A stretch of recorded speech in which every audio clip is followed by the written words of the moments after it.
আসসালামু আলাইকুম রহমতুল্লাহি ওবরকাতুহু।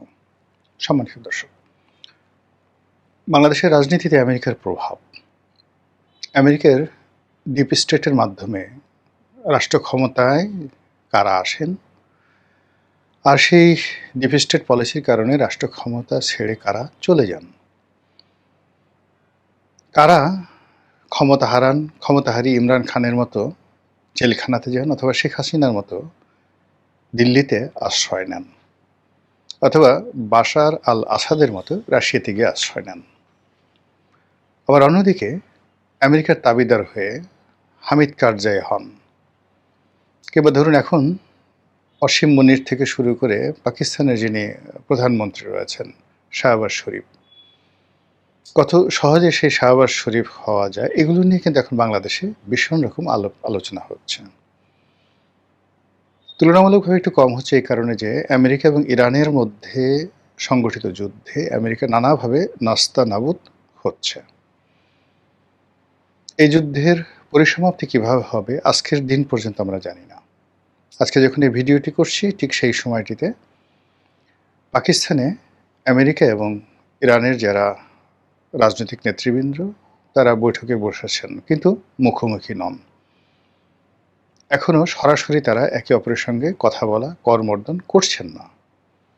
অন্যদিকে পাকিস্তানের প্রতিরক্ষা মন্ত্রী তিনি বিশ্ববাসীকে জানিয়েছেন যে ইরান এবং আমেরিকার মধ্যে সমঝোতা হচ্ছে কি হচ্ছে না এই বিষয়ে যেন কোনো মন গড়া শব্দ, কোনো মন গড়া বাক্য, কোনো সংবাদ মাধ্যম প্রচার না করে, তাহলে সারা বিশ্ব বিপদে পড়ে যাবে। যে কোনো একটি ভুল তথ্য এই সমঝোতার যে উদ্যোগ এটিকে ভেস্তে দিতে পারে। তো যেটা বলছিলাম, ইরান এবং আমেরিকার এই যুদ্ধটা যদি সংগঠিত না হতো, বাংলাদেশে আমেরিকার যে তাণ্ডব, সেই তাণ্ডব আমরা হাড়ে হাড়ে টের পেতাম, যেভাবে এখন টের পাচ্ছে ল্যাটিন আমেরিকার দেশ ভেনিজুয়েলা।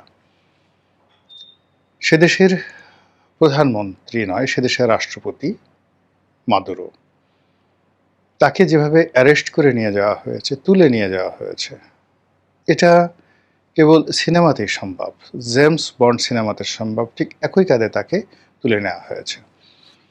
কিংবা যেভাবে ইরানের উপর আক্রমণ চালিয়ে তাদের প্রধান ধর্মীয় নেতা আয়াতুল্লাহ আলী খামেনিকে যেভাবে হত্যা করা হয়েছে, এবং এই হত্যা করার আগে প্রায় 2 বছর ধরে তারা ঘোষণা দিয়েছে যে তারা ইরানের সর্বোচ্চ নেতাকে হত্যা করবে, এবং সেই কাজ তারা করে ফেলেছে। কিন্তু সরাসরি যুদ্ধে জড়ানোর পর প্রকৃতি, পরিবেশ, ইরানের জনগণের মনোবল এবং সেখানকার সামরিক বাহিনীর রণকৌশল, সর্বোপরি হরমুজ প্রণালীর মতো একটি প্রাকৃতিক যে সম্পদ, বা যেটাকে বলা হয় একটা অমোঘ মারণাস্ত্র, একটি উত্তম ব্রহ্মাস্ত্র, যেটিকে আল্লাহ রাব্বুল আলামিন ইরানকে দান করেছেন। এই হরমুজ প্রণালী ব্যবহার করে ইরান যেভাবে এই যুদ্ধের সমস্ত গতিপথ পাল্টে দিয়েছে, যদি সেটি না হতো তাহলে আমেরিকা নিয়ে বাংলাদেশে যে সকল আলাপ আলোচনা হচ্ছে সেই সকল আলাপ আলোচনা অনেক অনেক বেশি হতো। আমেরিকা যে সকল দেশকে টার্গেট করেছে, যে সকল ব্যক্তিকে টার্গেট করেছে, যে সকল রাষ্ট্র এবং সরকার প্রধানকে টার্গেট করেছে গত 70 বছরে, তারা সবাই ভ্যানিশ হয়ে গেছে। সেই দেশ সার্বভৌমত্ব সবকিছু তছনছ হয়ে গেছে। এমনকি তাদের যারা বন্ধু, দীর্ঘদিন তাদের যারা বন্ধু, কোনো কারণে তাদের যদি সন্দেহ হয় যে এই বন্ধুটি আর আগের মতো কাজ করছে না, তখন তারা সরিয়ে দেয়, যেভাবে সৌদি আরবের বাদশা ফাইসালকে তারা মেরে ফেলেছিল। তো বাংলাদেশে আমেরিকার যে দাপট, এটি আমরা আসলে প্রথম দিকে টের পাইনি। যখন আমি নিজে সংসদ সদস্য ছিলাম, তখন আরও অনেকের মতো আমেরিকার সঙ্গে আমারও ভালো সম্পর্ক ছিল। আমেরিকার রাষ্ট্রদূত কিংবা আমেরিকার ফেলোশিপ নিয়ে সে দেশে যাওয়া, সে দেশে ভ্রমণ করা, এই সুযোগ আমার হয়েছে। কিন্তু তারপরেও আমেরিকা সম্পর্কে যে নেতিবাচক চিন্তা চেতনা, সেই নেতিবাচক চিন্তা চেতনা করার সুযোগ আমার ১ম হয় ড্যান ডব্লিউ মজীনার জামানাতে, যখন তিনি রাষ্ট্রদূত ছিলেন। ওই সময়টাতে শেখ হাসিনা মূলত ড্যান ডব্লিউ মজীনার সঙ্গে খুব খারাপ আচরণ করতেন। তিনি তাকে সেই কোনো সরকারি অফিসে ঢুকতে দিতেন না, এবং বাংলাদেশ সরকারের সকল কর্মকর্তা কর্মচারী, এমনকি এদেশে যারা তথাকথিত আমেরিকার এজেন্ট, তাবেদার বা ডিপ স্টেটের এজেন্ট রয়েছে, তারা সকলেই সরকারের কড়া নজরিতে ছিল যে কেউ যদি আমেরিকান রাষ্ট্রদূতের সঙ্গে দেখা সাক্ষাৎ করে, তাদের সকলের উপর শেখ হাসিনার খড়ক নেমে আসতো। এটা আমার ভালো লাগতো না। আমি মনে করতাম যে এটা একটা অন্যায় হয়েছে। কিন্তু যে কোনো একটা ব্যক্তিগত কারণে যখন এই ড্যান ডব্লিউ মজীনা বা মার্কিন রাষ্ট্রদূত, এদের আসল চেহারাটা আমি দেখতে পেলাম, যে গণতন্ত্র বলতে তারা যা বোঝায় এটি কেবলই মাত্র পাঠ্যপুস্তকে রয়েছে, এবং যখন তাদের স্বার্থের অনুকূলে আসে তখনই তারা কেবলমাত্র গণতন্ত্র রক্ষা করে বা গণতন্ত্রের পক্ষে বলে। আদারওয়াইজ তারা উত্তর কোরিয়ার প্রেসিডেন্ট কিম কিংবা ভ্লাদিমির পুতিন, এদেশ চাইতেও এরা যার যার অবস্থানে জঘন্য। সেটা মার্কিন রাষ্ট্রদূত, যে কোনো দেশের রাষ্ট্রদূত হন, কিংবা মার্কিন যুক্তরাষ্ট্রের প্রশাসনের একটা সিপাহী হন, পুলিশ হন, ডাজ নট ম্যাটার, সবাই ডোনাল্ড ট্রাম্প। তো এই যে তাদের যে মন মানসিকতা, সেই মন মানসিকতা টের পাওয়ার পর এই রাষ্ট্রটি সম্পর্কে আমার ভিতরে যে নেতিবাচক একটা অবস্থা তৈরি হয়েছে, এবং এরপর থেকে আমি এদেরকে এড়াইয়ে চলি। 2014 সন থেকে 13 সন থেকে আমি এদেরকে এড়িয়ে চলি, এদের ধারে কাছে আমি কখনো যাই না।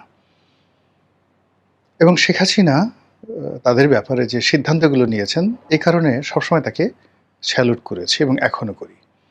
কিন্তু শেখ হাসিনা, ডক্টর মোহাম্মদ ইউনূস, প্রথম আলোর মতিউর রহমান, তারপর ডেইলি স্টারের মাহফুজ আনাম, এদের সম্পর্কে তিনি যে নেতিবাচক মনোভাব পোষণ করতেন, তাদেরকে শত্রু ভাবতেন, এটা আমার আসলে পছন্দ হতো না। আমি ওনার সামনে ওনার সমালোচনা করেছি, প্রকাশ্যে সমালোচনা করেছি, নানা রকম কথাবার্তা বলেছি। আচ্ছা, এখন 2026 সনের এই এপ্রিল মাসে আপনার একটু বুকে হাত দিয়ে বলেন তো, যে আমেরিকার বিষয়ে, ডক্টর ইউনূসের বিষয়ে, প্রথম আলো, ডেইলি স্টারের বিষয়ে শেখ হাসিনা যে মনোভাব পোষণ করতেন, এটাকে কি আপনার এখন খুব অন্যায় বলে মনে হয়? শুধু এতটুকুই প্রশ্ন। দ্বিতীয় প্রসঙ্গে আসি। যেহেতু শেখ হাসিনা দ্বারা আমি ক্ষতিগ্রস্ত হতাম, তারপর ক্ষতিগ্রস্ত হয়েছি, সেই কারণে কি হতো, তিনি যাদেরকে অপছন্দ করতেন তাদের প্রতি আমার একটা দুর্বলতা কাজ করত। তিনি জামাতকে অপছন্দ করতেন, জামাতের ব্যাপারে আমার একটা সহানুভূতি কাজ করত। তিনি তারেক রহমান সাহেবকে ভীষণ রকম অপছন্দ করতেন। অনেকটা শেখ হাসিনার সাথে জিদ করে আমি তখন সেই তারেক রহমান সাহেব সম্পর্কে, বিএনপি সম্পর্কে পত্রপত্রিকায় লিখতাম, ইতিবাচক নানা রকম কথা বলতাম। তখন আসলে আমি ছাড়া তারেক রহমান সাহেবের নাম লেখার মতো, পত্রপত্রিকায় তার নাম উচ্চারণ করবে, এই ধরনের কোনো একটা লোক পুরো 2000 মানে কি বলবো 10 সন থেকে একেবারে উনি যেদিন পর্যন্ত ছিলেন একজন ছিল না। তারা রাজনীতির মঞ্চে কথাবার্তা বলতেন, কিন্তু পত্রপত্রিকা লেখায়, টেলিভিশনে এসে সব ধরনের কথাবার্তা বলা অসম্ভব ছিল। তো এই যে কথাগুলো বলেছি, তার সঙ্গে সঙ্গে আবার তিনি আমেরিকাকে যেভাবে অপমান করতেন, এটা 2014 সন পরে আমি মনে করেছি এটা সঠিক আছে, কিন্তু তার আগ পর্যন্ত আমার মনে হতো শি ইজ রং। তিনি কেন হিলারি ক্লিনটনকে পাত্তা দিতেন না, কেন বারাক ওবামাকে পাত্তা দিতেন না, কেন জন কেরি পররাষ্ট্রমন্ত্রী তাকে পাত্তা দিতেন না, এবং আমেরিকাকে দুই চোখে দেখতে পারছেন না। আমেরিকা যখন বাংলাদেশকে, যাকে বলা হয় বাংলাদেশের উপর নিষেধাজ্ঞা দিল, তিনি তখন স্বাগত জানালেন, ড্যাম কেয়ার, যে ওরা কী করবে, র্যাবকে দিচ্ছে, পুলিশের আইজিকে দিচ্ছে, ডাজ নট ম্যাটার। সে বলল যে আমরা কেউ আমেরিকা যাব না, আমেরিকায় যাব না, আমেরিকার কোনো কিছু আমাদের দরকার নেই। তো তারপর তিনি টিকে ছিলেন। তো যখন দেখা গেল যে তার সাথে আর পেরে উঠছে না কূটনৈতিকভাবে, তাকে চাপ প্রয়োগ করে কোনো কাজ